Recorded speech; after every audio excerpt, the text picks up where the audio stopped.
Shalom, selamat pagi teman-teman. Selamat datang di ibadah siswa 19 Oktober 2021 dengan tema ibadah hari ini, Hidup dalam Pemeliharaan Tuhan. Teman-teman, pernahkah khawatir dan merasa sendiri dalam kehidupan kita? Mungkin ada yang merasa bahwa masalah yang kita hadapi dalam hidup ini begitu berat. Apabila demikian, teman-teman bisa membagi beban itu kepada Tuhan Sang Pemelihara kehidupan. Kuasanya tentu akan memberikan jalan kehidupan bagi kita. Teman-teman, mari kita memuji Tuhan dengan bernyanyi dari PKJ 212.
Kebaktian kita pada pagi hari ini kita mulai dengan satu pengakuan bahwa pertolongan bagi kita adalah dalam nama Tuhan yang menjadikan langit dan bumi, yang kasih setianya kekal sampai selama-lamanya.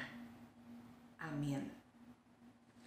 Kasih karunia dan damai sejahtera dari Allah Bapa kita, cinta kasih dari Tuhan kita Yesus Kristus, serta persekutuan dengan Roh Kudus, kiranya memberkati saudara sekalian dari sekarang sampai selamanya.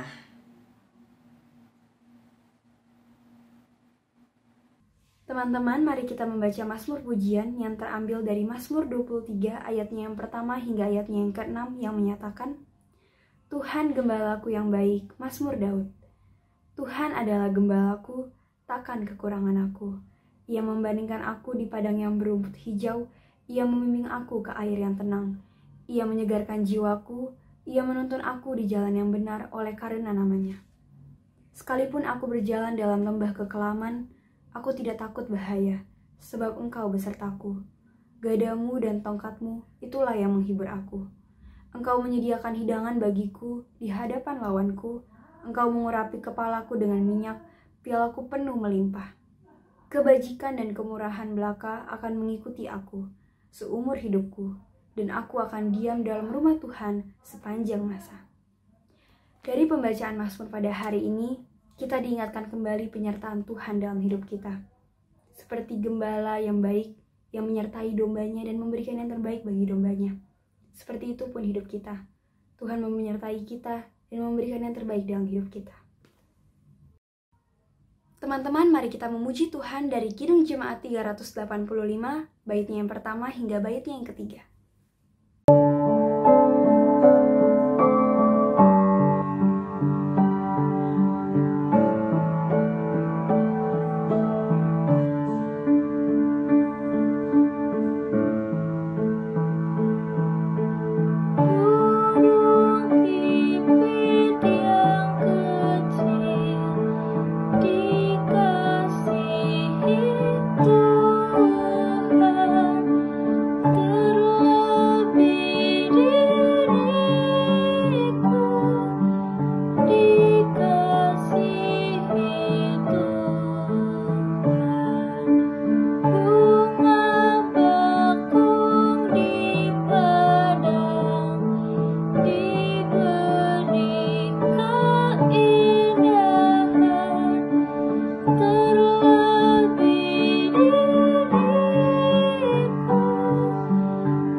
Sebelum kita membaca dan merenungkan firman Tuhan, mari kita berdoa terlebih dahulu di hadapan Tuhan. Kami bersyukur untuk pemeliharaan-Mu dalam hidup kami ya Tuhan. Bahkan kepada kami Engkau nyatakan bahwa burung pipit yang kecil dan tidak berharga sekalipun dikasihi Tuhan, dipelihara Tuhan. Terlebih lagi setiap kami, orang-orang yang sudah ditebus dari kematian kekal, ditebus oleh pengorbanan Kristus di atas kayu salib. Pasti hidup kami juga akan diperhatikan Tuhan. Karena itu Bapa, kami rindu Engkau menyapa kami dengan firman-Mu yang akan kami baca dan kami renungkan.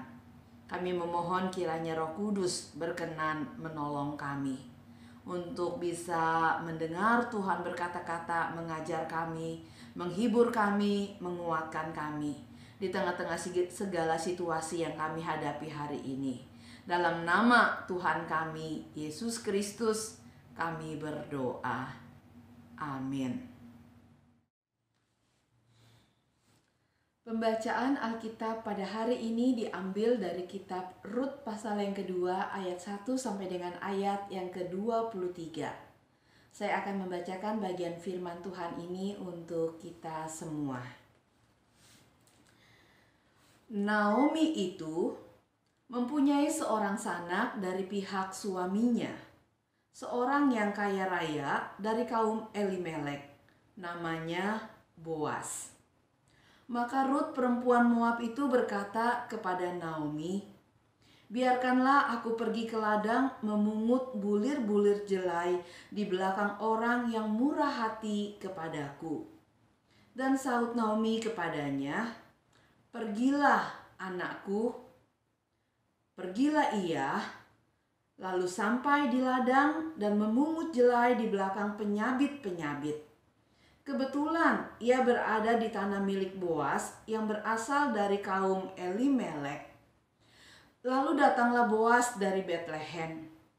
Ia berkata kepada penyabit-penyabit itu, "Tuhan kiranya menyertai kamu." Jawab mereka kepadanya, "Tuhan kiranya memberkati tuan."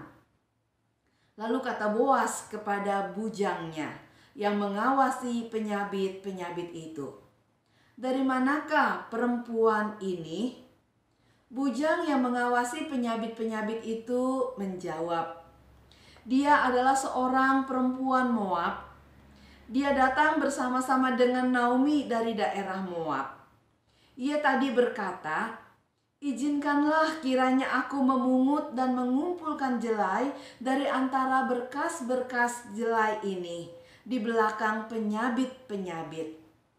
Begitulah ia datang dan terus sibuk dari pagi sampai sekarang. Dan seketika pun ia tidak berhenti." Sesudah itu berkatalah Boas kepada Rut, "Dengarlah dahulu, anakku. Tidak usah engkau pergi memungut jelai ke ladang lain, dan tidak usah juga engkau pergi dari sini. Tetapi tetaplah dekat pengerjaku perempuan. Lihat saja ke ladang yang sedang disabit orang itu. Ikutilah perempuan-perempuan itu dari belakang.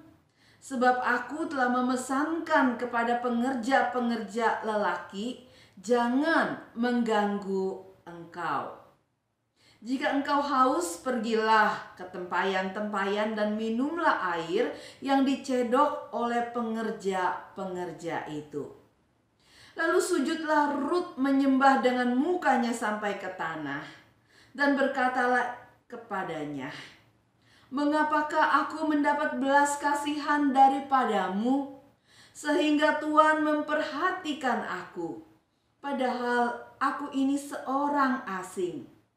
Boas menjawab, "Telah dikabarkan orang kepadaku dengan lengkap segala sesuatu yang engkau lakukan kepada mertuamu sesudah suamimu mati, dan bagaimana engkau meninggalkan ibu bapakmu dan tanah kelahiranmu, serta pergi kepada suatu bangsa yang dahulu tidak engkau kenal.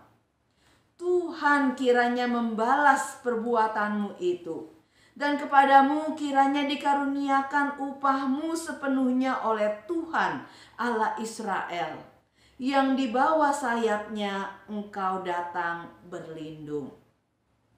Kemudian berkatalah Rut, "Memang aku mendapat belas kasihan daripadamu, ya Tuanku, sebab Tuhan telah menghibur aku dan telah menenangkan hati hamba-Mu ini. Walaupun aku tidak sama seperti salah seorang hamba-hamba-Mu perempuan." Lalu saya lanjutkan di ayat yang ke-17. Maka ia, yaitu Rut, memungut di ladang sampai petang. Lalu ia mengirik yang dipungutnya itu. Ada kira-kira seeva jelai banyaknya. Diangkatnya lah itu, lalu masuklah ia ke kota. Ketika mertuanya melihat apa yang dipungutnya itu, dan ketika dikeluarkannya dan diberikan kepada mertuanya, sisa yang ada setelah ia makan dengan kenyang itu, maka berkatalah mertuanya itu kepadanya, "Di manakah engkau memungut dan di manakah engkau bekerja hari ini? Diberkatilah kiranya orang yang telah memperhatikan engkau itu." Lalu diceritakannya lah kepada mertuanya pada siapa ia bekerja. Katanya, "Nama orang pada siapa aku bekerja hari ini ialah Boas." Sesudah itu berkatalah Naomi kepada menantunya, "Diberkatilah kiranya orang itu oleh Tuhan, yang rela mengaruniakan kasih setianya kepada orang-orang yang hidup dan yang mati." Lagi kata Naomi kepadanya, "Orang itu kaum kerabat kita. Dialah salah seorang yang wajib menebus kita." Lalu kata Rut perempuan Moab itu, "Lagi pula ia berkata kepadaku, 'Tetaplah dekat pengerja-pengerjaku sampai mereka menyelesaikan seluruh penyabitan ladangku.'" Lalu berkatalah Naomi kepada Rut menantunya itu, "Ya anakku, Sebaiknya engkau keluar bersama-sama dengan pengerja-pengerjanya perempuan, supaya engkau jangan disusahi orang di ladang lain. Demikianlah Rut tetap dekat pada pengerja-pengerja perempuan Boas untuk memungut, sampai musim menuai jelai dan musim menuai gandum telah berakhir. Dan selama itu ia tinggal pada mertuanya. Demikianlah pembacaan firman Tuhan. Berbahagialah setiap kita yang memegang kebenaran firman Allah dan yang melakukannya dalam hidup kita. Haleluya. Bapak Ibu serta rekan-rekan siswa SMAK 2 Penabur, ada 2 lagu paling tidak tentang burung pipit yang saya sukai. Lagu yang pertama adalah lagu yang baru saja kita nyanyikan. Burung pipit yang kecil dikasihi Tuhan, terlebih diriku dikasihi Tuhan.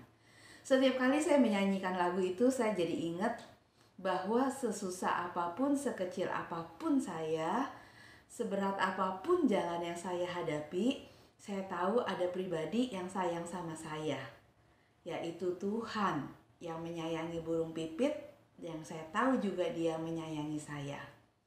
Lagu kedua adalah lagu yang dalam bahasa Inggrisnya berjudul His Eye is on the Sparrow, ya. Matanya mengawasi burung pipit, ya. Nah, saudara-saudara, lagu ini syairnya ditulis oleh Sivilla Martin yang lahir di Kanada. Ia menikah dengan seorang penginjil. Lalu kemudian bersama dengan suaminya sang penginjil, Sivilla berkeliling di daerah atau di wilayah-wilayah Amerika untuk bisa memberitakan Injil kepada banyak orang. Sang suami yang adalah seorang penginjil memberitakan Injil melalui khotbah-khotbahnya, dan Sivilla melayani bersama-sama dengan permainan musiknya. Satu kali dalam pelayanan mereka mengunjungi seorang teman yang sedang sakit. Dan dalam sakitnya itu, teman tersebut hanya bisa berbaring di tempat tidurnya. Lalu kemudian mereka berdua menghibur teman tersebut dengan mengingatkan bahwa Tuhan adalah Allah yang peduli sama sang teman. Allah pasti mengerti dan memahami apa yang sedang dialami oleh temannya ini. Lalu kemudian dia mengatakan bahwa Tuhan itu matanya tertuju mengawasi burung-burung pipit yang kecil, sebagaimana dicatat dalam Matius pasal yang ke-10. Lalu mereka mengatakan bahwa kamu lebih berharga dari burung pipit itu. Mata Tuhan juga pasti akan mengawasi engkau. Karena itu, saudara-saudara, mereka kemudian merasa dapat suatu pencerahan, suatu inspirasi, yang kemudian Sivilla menuliskan syair lagu His Eye on the Sparrow. Nah, apa yang dituliskan di sana? Kata-katanya kira-kira berbunyi begini: mengapa keluh kesah, mengapa kecewa, mengapa putus asa, gitu ya. Nggak perlu itu semua. Kenapa? Karena ada Tuhan yang mengawasi hidup setiap kita. Ada Tuhan yang akan menyatakan kasih dan kepeduliannya kepada kita. Bahkan burung pipit saja diawasi, dipedulikan dan diperhatikan oleh Tuhan. Tidak ada satupun yang bisa jatuh ke bumi kalau tidak diizinkan oleh Tuhan. Maka dari situ mereka merasa dikuatkan. Baik Sivilla maupun suaminya dan juga teman yang sedang sakit yang dikunjunginya. Hingga akhirnya syair puisi itu dituliskan dan menjadi sebuah lagu yang kita kenal juga hari ini. Nah, saudara-saudara, melalui lagu itu mereka mengatakan bahwa kita tidak perlu takut dan khawatir tentang apapun juga. Tidak perlu berkeluh kesah, tidak perlu merasa kecewa dengan semua situasi yang kita hadapi dan kita alami. Karena bagaimanapun keadaan kita, ada Tuhan yang mengawasi kita.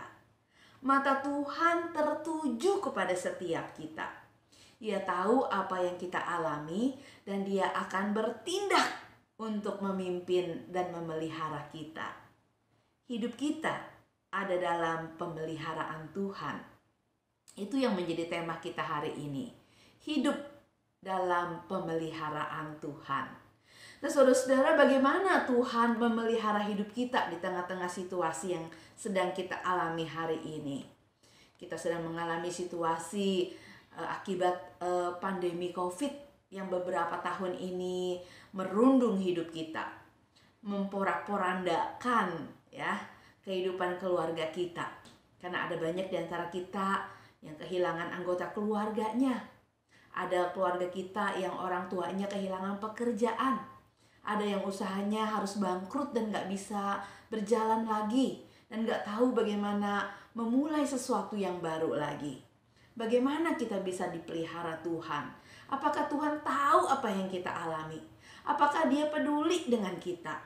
Mungkin ada juga saudara yang kenal atau punya anggota keluarga atau punya kerabat atau kenalan yang akibat terpapar COVID, kemudian sampai hari ini mereka mengalami cacat seumur hidupnya, tidak lagi bisa berjalan, tidak lagi bisa beraktivitas seperti semula dan seperti sedia kala. Ada sesuatu yang terjadi yang membuat kita sungguh berkata dan merasa khawatir tentang hari depan kita.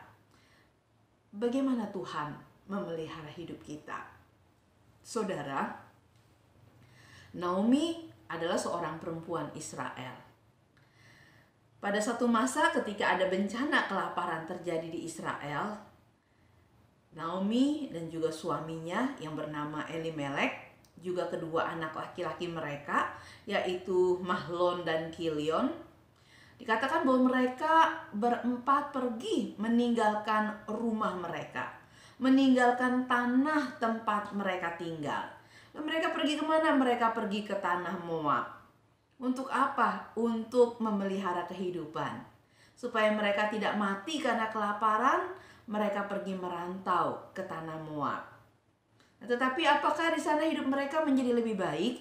Saudara-saudara, tidak demikian. Kenapa tidak demikian? Karena ternyata di tempat perantauan itu Naomi harus kehilangan suaminya yang bernama Elimelek. Elimelek meninggal. Lalu kemudian anak-anaknya Mahlon dan Kilion, mereka menikah dengan perempuan-perempuan Moab. Tapi tidak lama sesudah itu, dikatakan 10 tahun mereka tinggal di sana. Tapi sesudah 10 tahun itu apa yang terjadi? Kedua anak laki-laki Naomi juga meninggal dunia. Sehingga sekarang tinggal Naomi seorang janda bersama-sama dengan 2 orang menantu perempuannya yang juga sudah menjadi janda. Saudara-saudara, dalam kondisi itu maka Naomi berpikir, kita kembali saja. Saya mau kembali. Dia mau kembali ke rumahnya. Dia mau kembali ke tanahnya. Dia mau kembali kepada sanak saudaranya. Saudara, ketika itulah seorang menantu seharusnya memang mengikuti mertuanya.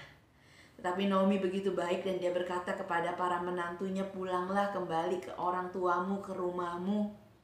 Tapi apa yang terjadi saudara-saudara? Ya, salah satu menantunya yang bernama Orpa, dia pulang kembali ke tengah-tengah keluarganya. Tetapi Ruth tetap berjalan mengikut dia. Ruth tetap mendampingi dia. Ruth berkata bahwa dia gak akan membiarkan dan meninggalkan Naomi sendirian. Ruth bisa memahami betapa sedihnya Naomi.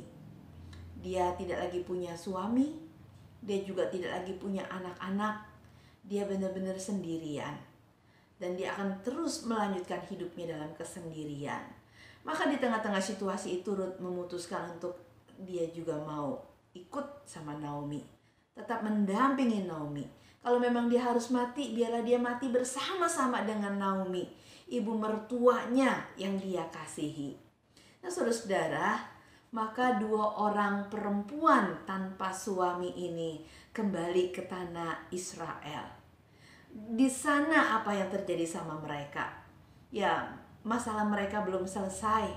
Kesulitan hidup mereka belum teratasi. Mereka kembali ke rumah mereka. Mereka harus membersihkan, mereka harus merapikan, mereka harus mengolah tanah yang selama ini sudah mereka tinggalkan 10 tahun lamanya. Itu pasti udah berantakan, sangat-sangat gitu ya. Lalu bagaimana mereka bisa hidup di sana? Maka saudara-saudara, Tuhan tetap memelihara mereka dalam segala kondisi mereka. Jauh sebelum mereka ada, Tuhan sudah memberikan sebuah ketetapan dan perintah kepada bangsa Israel, bahwa ketika mereka nanti tinggal di tanah, di tempat yang Tuhan janjikan kepada mereka, bahwa ketika mereka sudah membagi tanah-tanah itu menjadi milik kepunyaan mereka sendiri, maka kepada mereka diingatkan bahwa kalau nanti mereka sudah mengelola kebun mereka sendiri, baik itu kebun gandum ataupun kebun anggur mereka, maka Tuhan mengingatkan dalam Imamat pasal yang ke-19 ayat yang ke-9 dan 10, firman Tuhan berkata demikian. Imamat pasal yang ke-19 ayat 9 dan yang ke-10 saya bacakan buat teman-teman sekalian. Pada waktu kamu menuai hasil tanahmu, janganlah kau sabit ladangmu habis-habis sampai ke tepinya.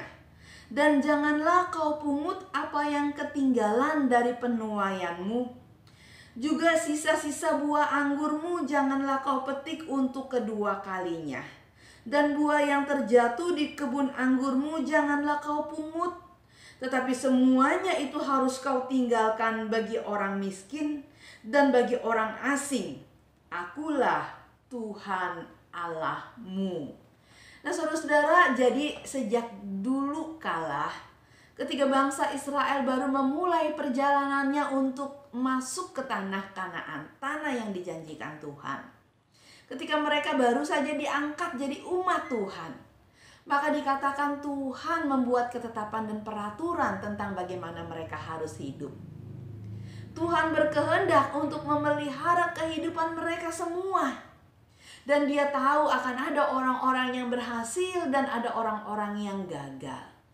Ada orang-orang yang hidupnya, usahanya semua begitu mudah tampaknya. Tapi ada orang-orang yang sesudah berusaha sedemikian rupa, tetapi belum juga membawa hasil yang baik. Ada orang-orang yang bisa hidup dengan kaya dan berkecukupan. Ada mereka yang akan tetap miskin dan berkekurangan.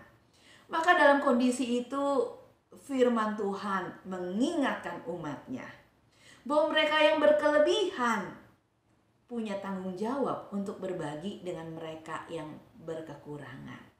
Gimana caranya bahwa mereka bisa berbagi? Saudara-saudara, maka dikatakan kalau kamu panen hasil tanahmu, hasil ladangmu, jangan dipapas habis sampai ke pinggir-pinggir. Jangan dibersihkan, dipanen sampai sebersih-bersihnya sehingga tidak tersisa. Maka dikatakan sisa-sisanya harus ada yang disisahkan. Sisa-sisanya jangan dipungutin. Apa yang jatuh udah biarin aja. Kenapa? Dikhususkan bagi orang-orang miskin. Saudara, ketika Naomi dan Ruth kembali ke tanah Israel, maka mereka tidak punya ladang yang bisa dipanen. Tapi mereka tetap butuh makan. Mereka tidak punya banyak uang untuk membeli. Mereka harus bekerja. Tapi bagaimana Naomi bekerja? Karena Naomi sudah tua. Tuhan mengaruniakan Ruth dalam hidup Naomi. Tapi bagaimana Ruth yang perempuan asing ini bisa bekerja? Bagaimana dia bisa mencukupi kebutuhan dirinya dan ibu mertuanya? Maka Tuhan yang memimpin semuanya. Ruth dipimpin untuk sampai ke ladang Boas. Dan Boas adalah kerabat Naomi dari suaminya Elimelek. Dan Boas demikian murah hati. Dan Tuhan menggerakkan hati Boas sedemikian baiknya kepada Ruth. Sehingga sesudah Ruth kembali dari pekerjaan 1 hari itu, dikatakan ia mendapat seeva tepung gandum. Nah saudara-saudara, seeva ini 1 eva. Itu tuh bukan nama orang ya. Seeva itu adalah satu satuan ya, yang kalau dikurs ke dalam kilogram itu 10 eva sama dengan 360 liter ya. Maka kalau 1 eva itu sama dengan 36 liter. Saudara-saudara, dia bekerja memungut jelai gandum itu, satu hari bisa dapat tepung gandum 36 liter. Itu jumlah yang banyak. Jumlah yang banyak. Kalau sampai hari memanen itu selesai, maka dia akan punya tepung yang cukup untuk beberapa waktu lamanya. Saudara-saudara, di sini kita lihat Tuhan menyediakan cara untuk memelihara. Tapi Tuhan tidak mau anak-anaknya putus asa. Anak-anaknya juga harus tetap berniat dan giat untuk bekerja. Ruth tidak hanya diam mengasihani diri bersama dengan Naomi di rumahnya. Ruth tidak hanya keliling meminta dan memohon belas kasihan. Tapi Ruth bekerja melakukan sesuatu sehingga ada makanan yang bisa dibawa pulang ke rumahnya. Karena ketika dia bekerja, saat itu juga Tuhan tetap memelihara. Karena ketika dia bekerja, dia menemukan apa yang sudah disediakan oleh Tuhan untuk dipungutnya, untuk dibawanya pulang, untuk dipergunakannya memelihara kehidupan, untuk satu waktu yang Tuhan izinkan dilewati dan dilalui. Hari ini saudara-saudara, kondisi seperti apapun yang sedang kita hadapi, mungkin keadaan situasi di tengah-tengah keluarga kita, di rumah kita tidak sama seperti dulu ketika belum ada pandemi COVID-19. Semuanya serba mudah bagi kita. Saat ini ada banyak kesulitan-kesulitan. Ada banyak situasi yang gak ideal yang kita hadapi. Saudara, jangan berkeluh kesah. Jangan berputus asa. Mari kita seperti Naomi dan Ruth tetap punya pengharapan di dalam Tuhan. Tetap giat mengerjakan apa yang jadi bagian kita. Dan kita tahu Tuhan sudah menyiapkan banyak berkat untuk bisa memelihara kehidupan kita. Karena itu saudara-saudara, jangan kita merasa gelisah dan putus asa. Jangan menjadi lemah lalu kemudian menyerah. Tapi mari kita tetap bergiat. Karena mata Tuhan mengawasi burung pipit. Dan mata yang sama juga mengawasi hidup kita. Dia akan pelihara kita. Dia akan jaga kita. Dia akan berkati kita. Dia akan sediakan apa yang kita perlu. Kita hanya perlu bergiat dan berusaha untuk menemukan dan mendapatkannya. Kiranya Tuhan menolong setiap kita. Amin. Mari kita berdoa. Bapa, terima kasih untuk firman-Mu yang Kau nyatakan kepada kami pada saat ini. Di tengah-tengah segala ketakutan kami, kekhawatiran kami tentang banyak hal. Di tengah-tengah situasi yang tidak ideal yang sedang kami hadapi dalam keluarga kami, dengan kondisi keuangan, dengan kondisi usaha orang tua kami yang sedang mengalami kendala, ataupun mungkin dengan berbagai macam situasi lainnya yang kami rasa tidak enak dan tidak nyaman. Tuhan, berilah pertolongan kepada kami. Pelihara kami, supaya kami tetap bisa bersemangat di dalam Engkau. Supaya kami tetap bisa bergiat. Sebagai guru kami terus mengajar dengan semangat yang sama. Sebagai siswa kami bisa tetap terus belajar. Juga dengan semangat yang sama untuk memperoleh dan meraih semua cita-cita dan semua kesempatan yang Tuhan berikan kepada kami. Kami mohon Tuhan menolong setiap kami. Kami berserah berdoa dalam nama Tuhan kami, Yesus Kristus. Amin. Mari kita masuk dalam doa syafaat. Bapa di dalam surga, Kami mengucap syukur karena kondisi pandemi di tengah-tengah negeri kami sudah mulai mereda. Kasus-kasus baru sudah tidak lagi banyak dan banyak orang yang sudah mulai sembuh. Kami bersyukur untuk pemerintah kami dalam menangani dan mengatasi pandemi ini. Kami bersyukur untuk kerjasama dari semua pihak yang boleh terjadi dengan baik. Bersyukur untuk vaksinasi COVID-19 yang juga sudah diterima oleh banyak orang, termasuk juga oleh kami, para guru, para siswa di sekolah ini Tuhan, di SMAK 2 Penabur. Kami bersyukur untuk semua kasih sayang Tuhan dan pertolongan Tuhan. Bapak, terima kasih. Karena saat ini sekolah juga dari kelas 10, 11, 12 sudah mulai bisa ada pertemuan tatap muka secara langsung, sekalipun masih dalam jumlah yang terbatas. Tuhan, kiranya Engkau berkenan memimpin, menyertai, dan memberkati supaya proses belajar mengajar boleh berjalan semakin baik. Dan juga ketika ada siswa-siswa yang juga harus tetap belajar di rumah karena segala kondisi yang harus dihadapi, biarlah Engkau juga boleh tetap memimpin, menyertai, dan menolong. Kami mau berdoa untuk program SMAK 2, khususnya Tuhan untuk persiapan Resar ya Tuhan, Reksar ini. Biarlah kiranya Tuhan yang pimpin, sertai, dan berkati supaya Reksar bisa berjalan dengan baik. Tuhan yang menolong untuk setiap orang yang terlibat di dalamnya. Tuhan juga yang berkenan untuk menyertai. Bapak, kami berdoa untuk para siswa. Tuhan karuniakan kesehatan, kekuatan yang cukup bagi setiap kami Tuhan, para siswa, juga para guru yang mengajar kami. Tuhan berkati mereka dalam seluruh persiapan yang mereka lakukan. Biarlah mereka juga dikaruniai kesehatan dan kekuatan yang cukup, baik diri mereka maupun juga anggota keluarga mereka. Kami mau berdoa untuk para orang tua siswa.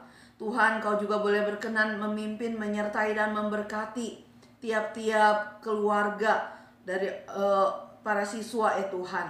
Orang tua mereka dalam pekerjaan dan jerih lelah mereka, dalam usaha mereka yang kami tahu Tuhan banyak yang mengalami kendala dan kesulitan, sehingga semuanya tidak lagi menjadi mudah. Tapi kiranya Tuhan Kau tetap memimpin, menyertai, dan menolong, sehingga ada tetap berkat yang Tuhan sediakan untuk bisa mencukupi semua yang diperlukan. Bapak, kami serahkan juga tetap bangsa dan negara kami, pimpinan kami, presiden kami, para menteri, setiap orang yang bekerja melayani negeri ini. Biarlah Tuhan juga boleh pakai mereka kembali untuk bisa menjadi berkat, dan untuk bisa membangkitkan kembali situasi ekonomi maupun juga kehidupan yang saat ini banyak terpuruk. Tuhan, berikanlah pertolongan yang diperlukan. Kami serahkan seluruh doa syafaat kami ini kepadamu. Tuhan juga yang berkenan mendengar seruan dan doa kami, dan Tuhan juga yang berkenan untuk mengulurkan tangan-Mu dan menolong kami. Demi nama Tuhan kami Yesus Kristus, kami naikkan doa syukur dan permohonan syafaat kami. Amin. Teman-teman, mari kita bernyanyi dari Kidung Jemaat 370, baitnya yang pertama dan yang ketiga.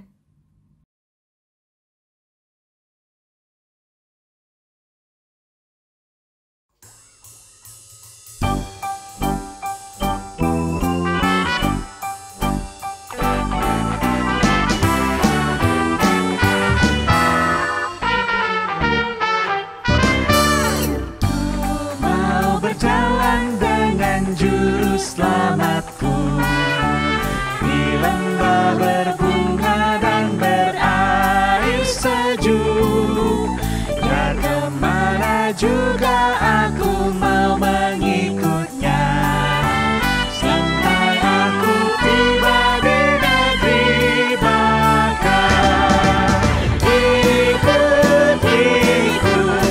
Ikut Tuhan Yesus, ku tetap mendengar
lembah dan bukit yang perlu ku tempuh. Tuhanku membimbing aku pada jalannya yang menuju rumah Allah yang bakal. Ikut Tuhan Yesus, ku tetap mendengar dan mengikutnya. Ikut Tuhan Yesus, takkan marah juga ku mengikutnya.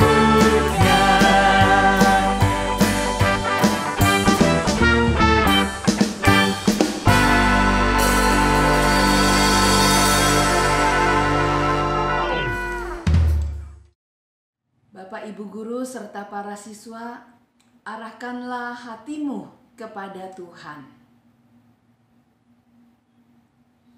Jadilah saksi Kristus. Terpujilah Tuhan. Sekarang kita akan kembali ke tengah-tengah kehidupan. Setiap pekerjaan, jerih lelah yang kita lakukan, biar kiranya Tuhan berkenan memberkati kita. Terimalah berkat Tuhan. Kasih karunia dari Allah Bapa, anugerah dari Tuhan kita Yesus Kristus, pimpinan, penyertaan, dan pertolongan dari Allah Roh Kudus menyertai kita, mengiringi setiap pekerjaan dan memberkati dan membuatnya menjadi berhasil di dalam nama Yesus, dari saat ini sampai Tuhan Yesus datang kembali. Amin.